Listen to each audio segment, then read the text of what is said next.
Hello everyone and welcome to the World of Wrestling podcast. I'm Slim, once again, Carl's not here. I won't worry about going into the usual stuff about that. Just, if he's back, he's back. If he's not, he's not. So we'll start off with Raw. And this week's Raw starts with Bayley and Sasha Banks brawling with Asuka in the ring. Ziggler then comes out because we're getting a double contract signing. Ziggler then introduces Drew. Samoa Joe is presiding over the contract signing.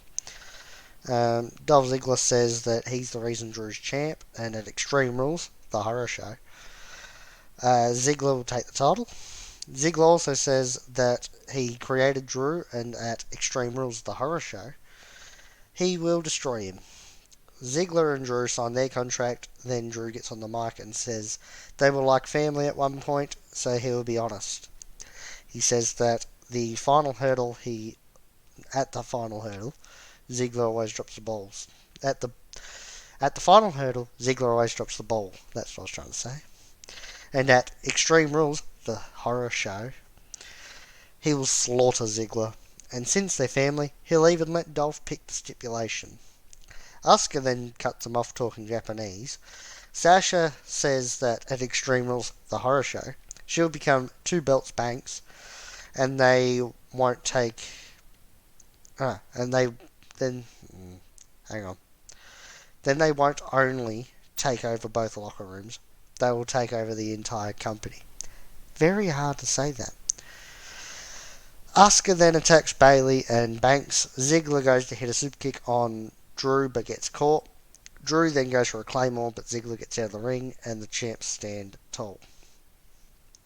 We then see what happened last week between the Raiders, Profits and Garza and Andrade.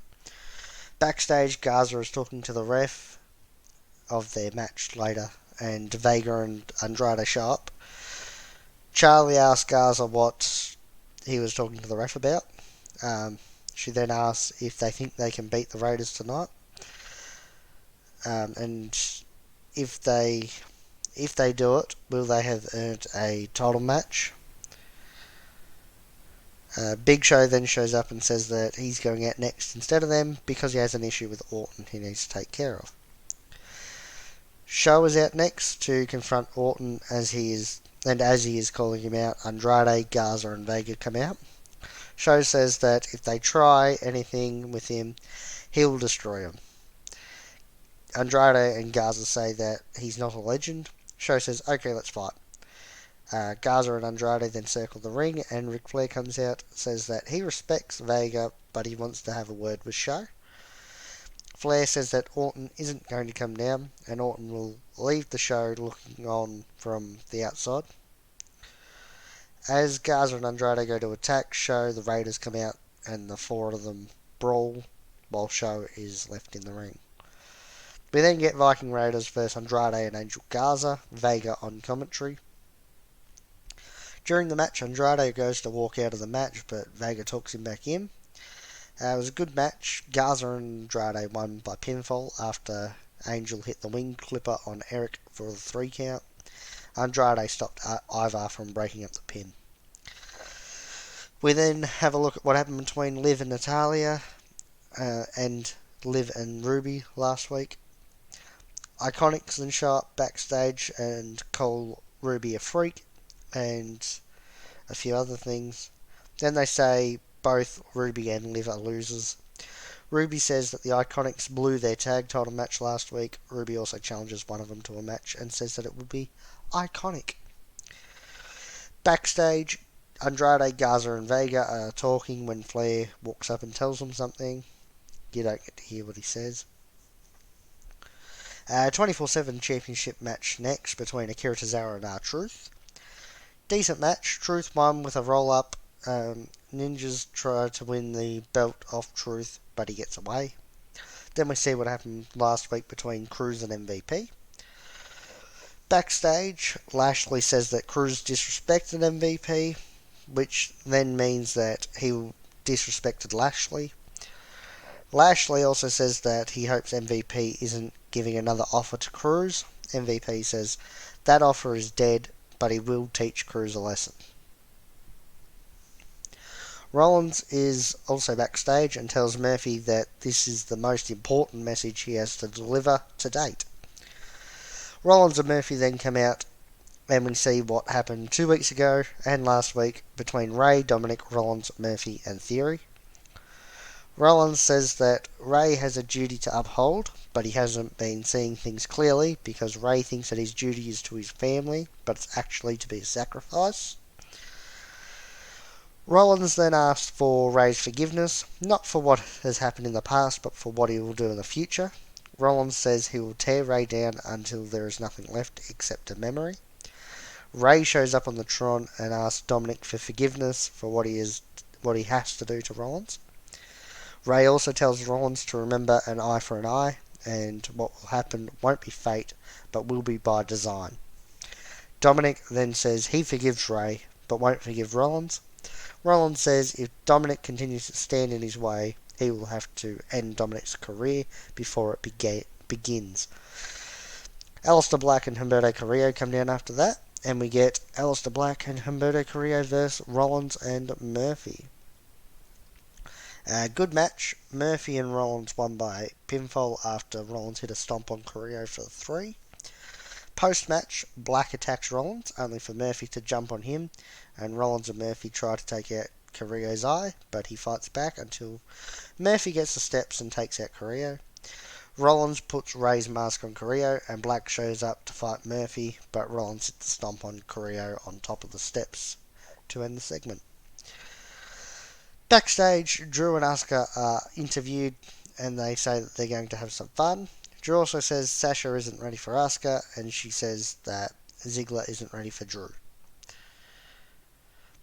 We then see the tribute to The Undertaker that happened on SmackDown. Lana then walks up to Ruby Riott backstage to talk to Ruby to try to help her, but Ruby tells her to leave her alone and ruin someone else's career. Lana says that they need a leader, and she's found one. Someone who has more wins than Trish, Lita, Charlotte, Becky, and even Asuka. And that person is Natalya, before walking off. We then see what happened to Charlotte last week. Then we have Ruby Riott versus Peyton Royce with Billie Kay. Good match. Peyton won by pinfall after hitting a twisting brainbuster. We then get a backstage interview with Big Show, who says that Flair and Orton definitely have a plan. He also says that Garza and Andrade picked the wrong night to fight him because they're getting an angry giant.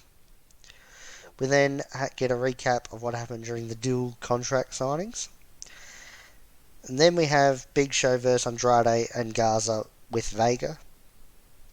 The match starts with Garza and Andrade arguing who will start the match. At the end of the match, Garza leaves to give Andrade his moment, and Big Show wins by pinfall after hitting a chokeslam on Andrade for the 3. Post-match, he hits a KO punch on Andrade. Backstage, Truth shows up to where Ricochet, Cedric, and Cruz are, and he says he has to get away from Tozawa and the Ninjas. He calls Cedric and Ricochet the wrong names, and Cruz says it's hard being a fighting champ. Truth says you have no idea before leaving. Next is MVP with Lashley versus Cruz. Before the match, MVP gets on the mic and says that he is trying to give back, but Cruz keeps declining his offer and disrespecting him. Cruz comes out and says that MVP disrespected him since he didn't respect his wishes not to be managed by MVP. They had a good match. MVP won by pinfall after hitting a fisherman suplex with a bridge for the 3. Post-match, Cruz attacks MVP and Lashley locks in the full Nelson on Cruz until Cedric and Ricochet come down to break it up. We then get Ricochet with Cedric versus Lashley with MVP. Pretty good match. Lashley won by submission with the full Nelson. Post-match, Lashley locks in the full Nelson on Cedric. Bayley, Banks, and Ziggler are talking backstage, and Ziggler says he wants to take the reins, but Bayley and Banks say that the last time they saw him, he was on SmackDown getting exposed by a hacker and losing Mandy to Otis.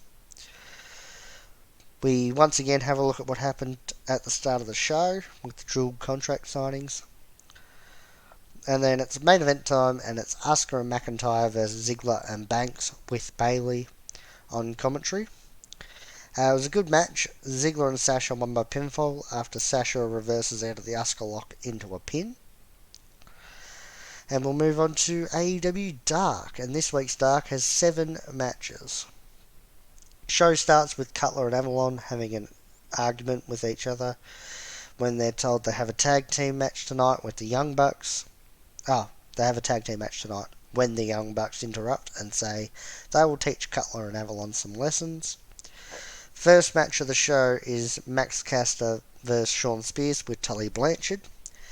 Good match. Spears won by pinfall with the C4. Post-match, Spears loads up the glove with whatever the hell Tully gives him and delivers the loaded left hand to Caster. We then have Lance Archer with Jake Roberts versus Pineapple Pete. During Pete's entrance, Archer attacks him and Pete manages to hit Archer into Roberts. During the match, Archer and Janela chuck their shirts at each other. Archer wins by pinfall after hitting the blackout, followed by the EBD head slams for the 3 count. Post-match, Archer goes to attack Pete again, but Janela runs Archer off with a leaf blower and says that the bad boy never dies. After that is Griff Garrison vs Ricky Starks. Pretty good match. Starks won by pinfall after hitting a spear. Post-match, Starks goes to commentary and offers a fist bump to Taz, and when Excalibur, I don't know why I had trouble saying that. When Excalibur tries to get in on the action, he shoos him away. They called Ricky Starks' spear a flying spear, but it's just the same as a normal spear. He just sort of jumps a little bit early. We then get Scorpio Sky vs Brady Pierce. Good match. Sky won by pinfall after hitting a cutter where he jumped from the apron over the top rope to hit it. Then we have Skylar Moore and Kylan King vs Ali and Brandy Rhodes with Dustin Rhodes. During Brandy and Ali's entrance, Ali comes over with a poster that says "Good luck, Ali," with a picture of QT on it. And Justin Roberts introduces Brandy and Ali as the Nightmare Sisters, and Brandy tells Roberts that he's wrong. They are not related, so yeah.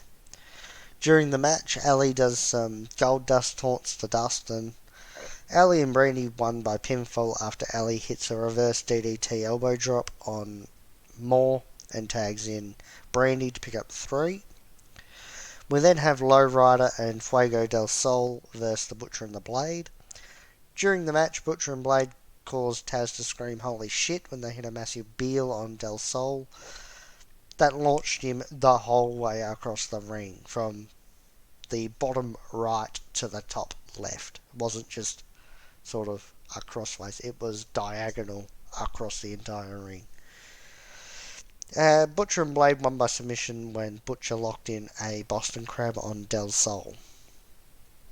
Main event time, and it's the Young Bucks versus Brandon Cutler and Peter Avalon with Leva Bates.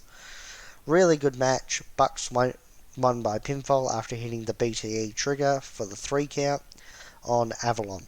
Post-match, Avalon and Cutler shake each other's hands because they actually almost won the match at a couple points.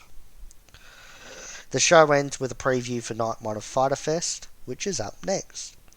So, Dynamite this week is Night 1 of Fyter Fest, and it starts with Y2J coming out to join commentary. The first match of the night is MJF and Wardlow vs Jurassic Express, and it's Jungle Boy and Luchasaurus with Marco Stunt. Before Jurassic Express come out, MJF cuts a promo where he talks about he and Wardlow beating Jungle Boy and Luchasaurus. He talks about Jungle Boy's dad and also brings up the ratings war where he says AEW can't get a win without him.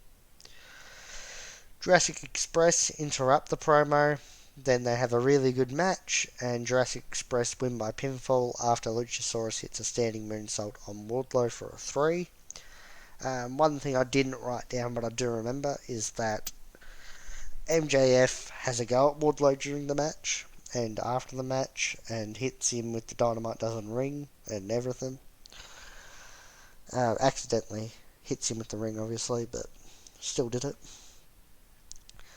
We then get a promo for the Puppy Battle Royal that will happen next week.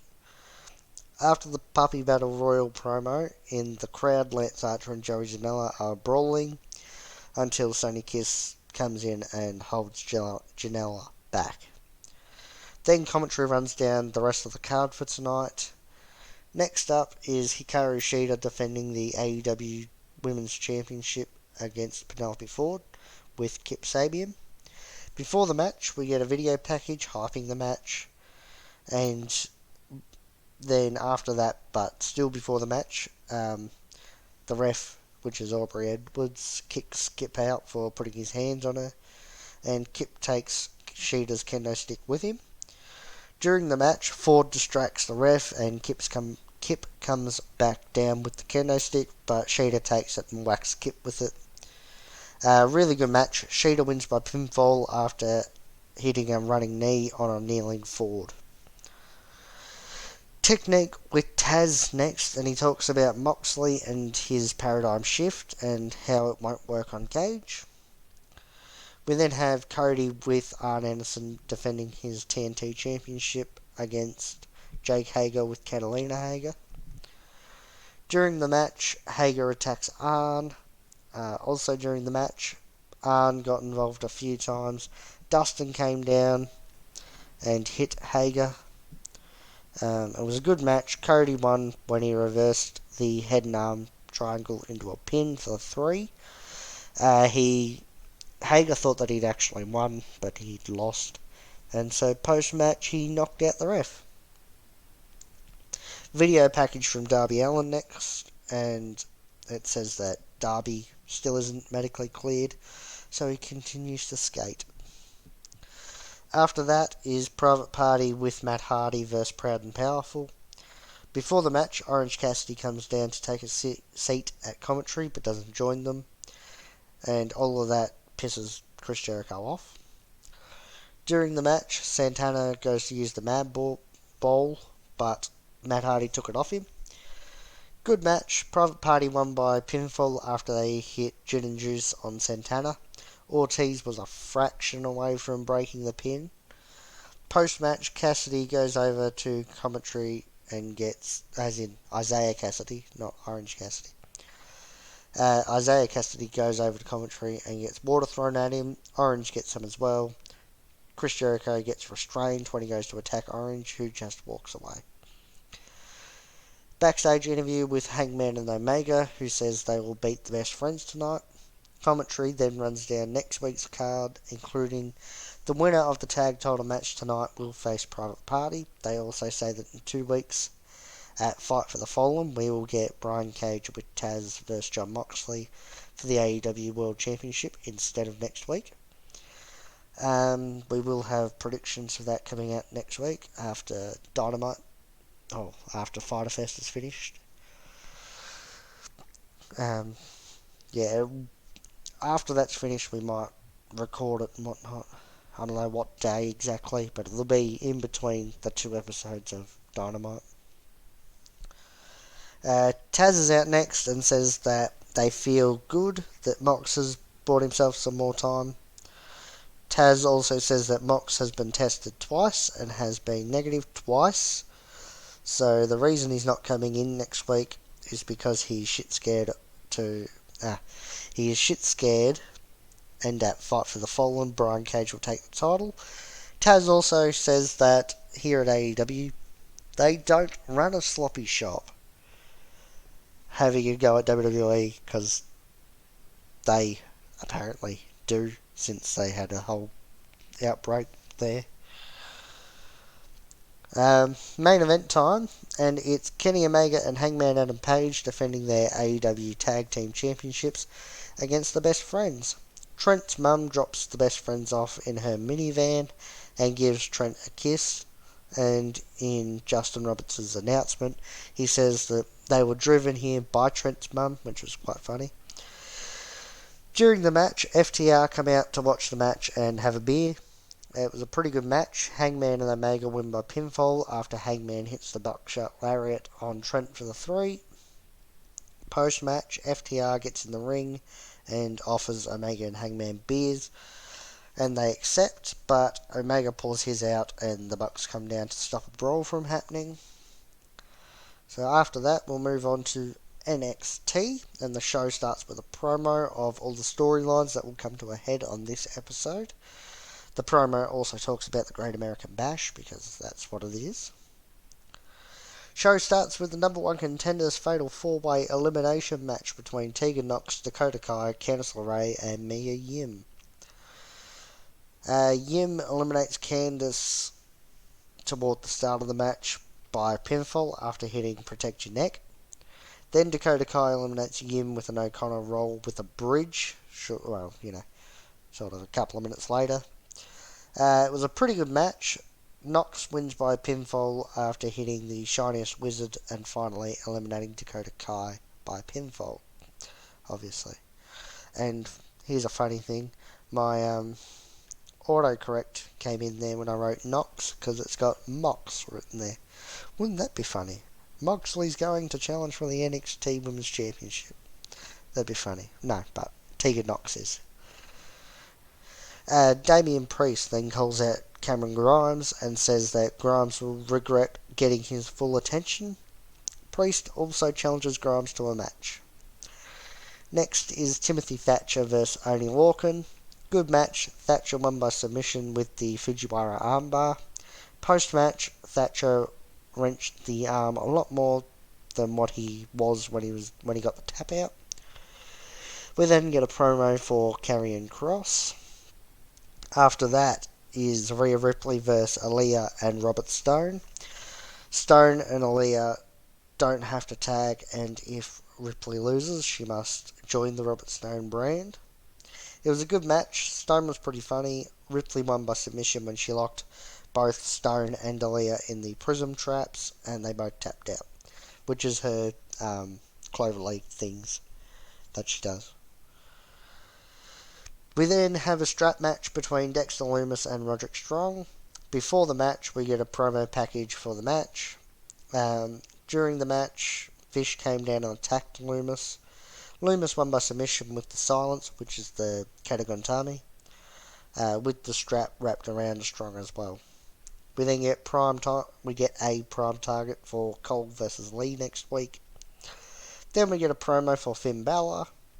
Then an interview with Gargano and Candice, where they are talking about Candice losing the Fatal 4-Way earlier when she attacks and brawls with Mia Yim. Johnny does the same to Swerve, who was trying to pull Candice and Mia apart. Legado del Fantasma are out next, and Escobar says that people are wrong if they think that Lucha Libre is just people in masks doing flips, and they are going to rediscover the roots of Lucha Libre. Maverick then interrupts wearing a neck brace. He gets rid of the neck brace and runs down to the ring, but gets swarmed by Wilde and Mendoza. Breezango then come out and take out Mendoza and Wilde. Fandango then says that next week, Legado del Fantasma will have no place to hide.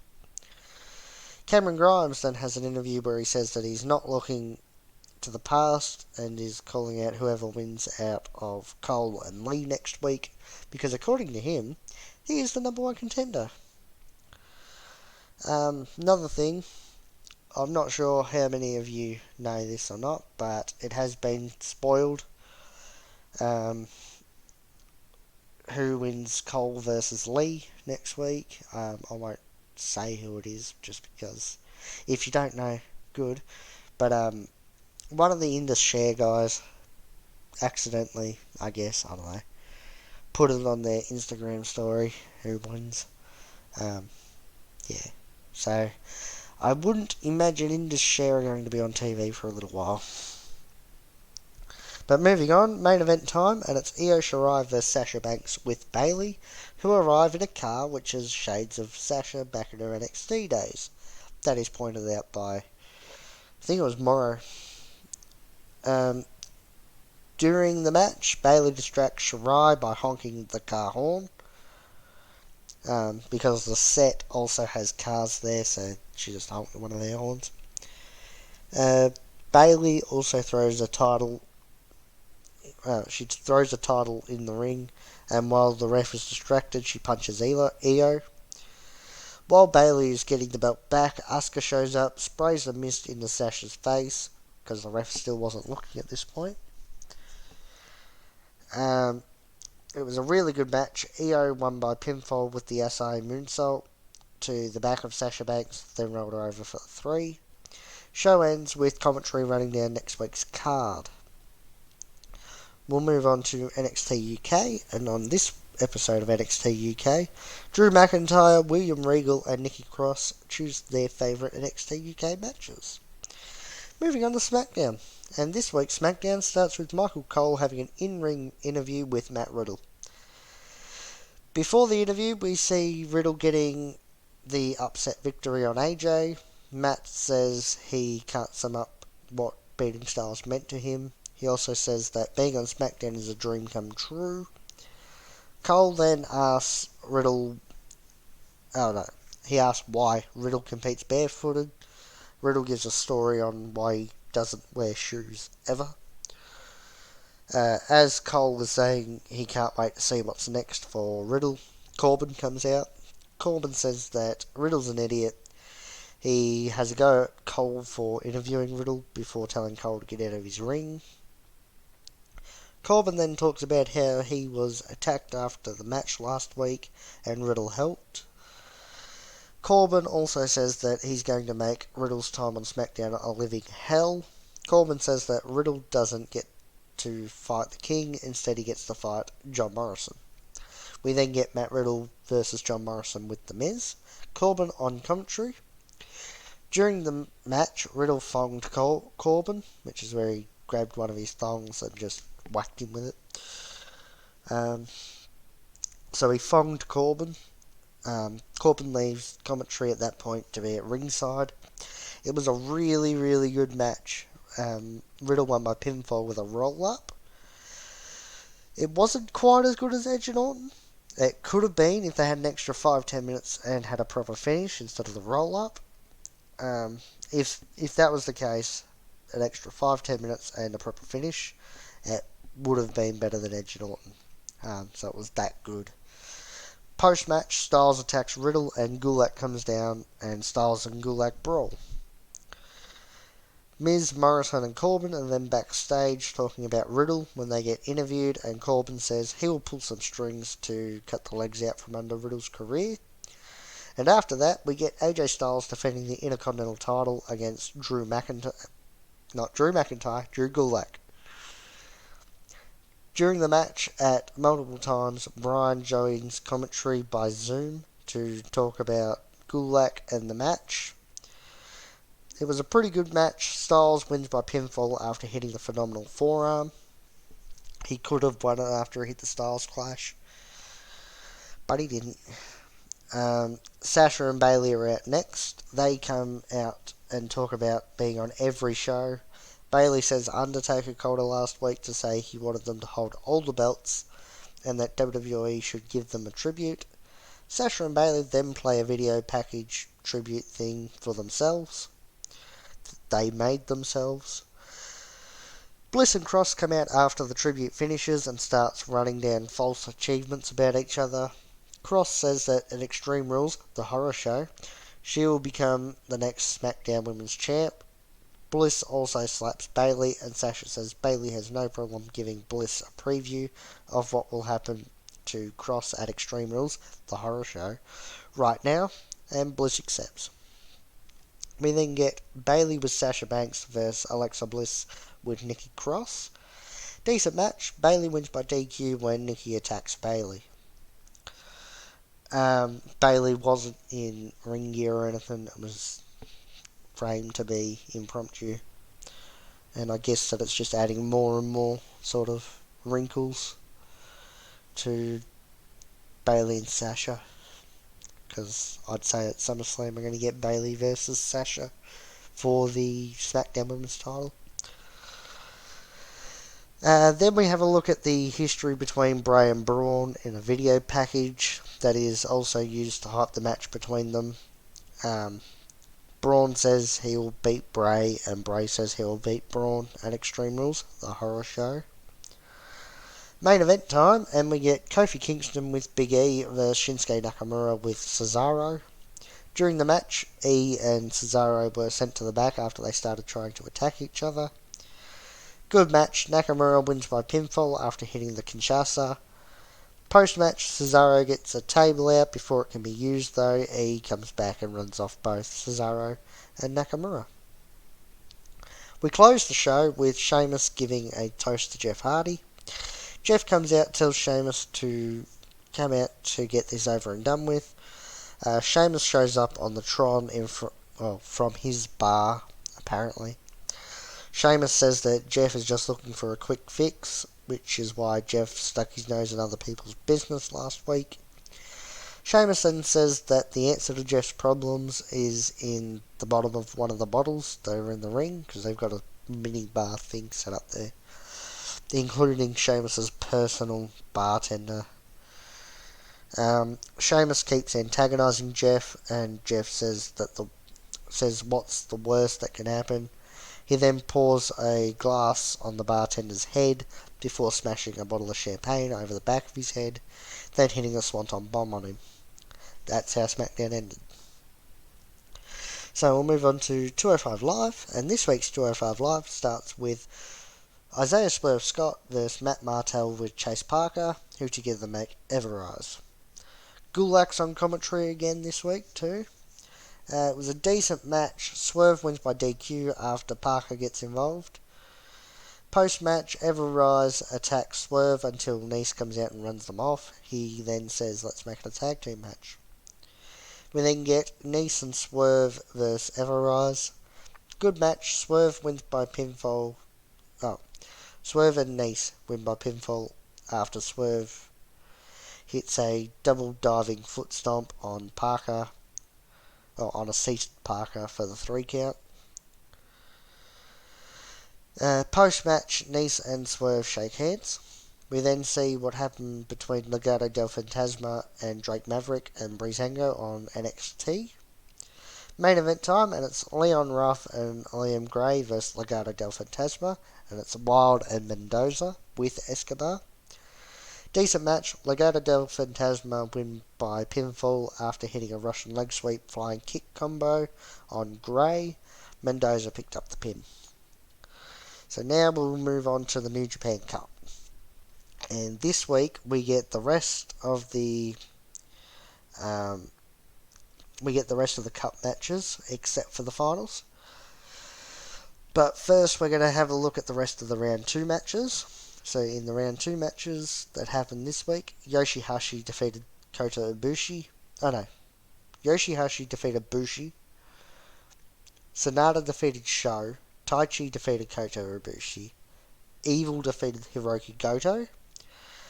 In the quarterfinal matches, Hiromu Takahashi defeated Tomohiro Ishii. Evil defeated Yoshihashi. Kazuchika Okada defeated Taiji Ishimori. Sanada defeated Taichi. Now, in the semi-final matches, Evil defeated Sanada, and Kazuchika Okada defeated Hiromu Takahashi. So the finals is Evil versus Okada. And that's been that for this week of wrestling. A couple of updates on predictions and shit. We will have Fight for the Fallen predictions out next week. We will have New Japan Dominion predictions out next week. That will be coming out Sunday, which is the same day that it's on, but we will do it in the morning as opposed to after it's on. Doesn't start till 4 in the Arvo, so that's fine. Then I believe after that it'll be so obviously we'll have that. Then the next week we'll do Impact and Extreme Rules, the horror show predictions that week too. So from what I can tell, it'll just be me and Joe for Fight for the Fallen. I don't think Seth's doing it. It'll be me and Joe for New Japan, me and Joe for Impact, and we might have some more people doing Extreme Rules, the horror show. But other than that, I think that's really all I got left to say. Maybe go and check out my Dark Souls 1 playthrough. Um, I I've spent a lot of time on that, and it's very fun. I think it's some good content. I know that the first few episodes I've got a um, sound issue where the game is very loud, but I'm not. But that does get fixed. I'm not sure when, can't remember. But, one of the episodes I fix that. And, yeah, it's been very fun playing that. I do know that I am not as good at Dark Souls 1 as I am Dark Souls 3, which we will play at some point. We'll also play Dark Souls 2 and Sekiro. But yeah. So other than that, thanks for watching. Goodbye and good night.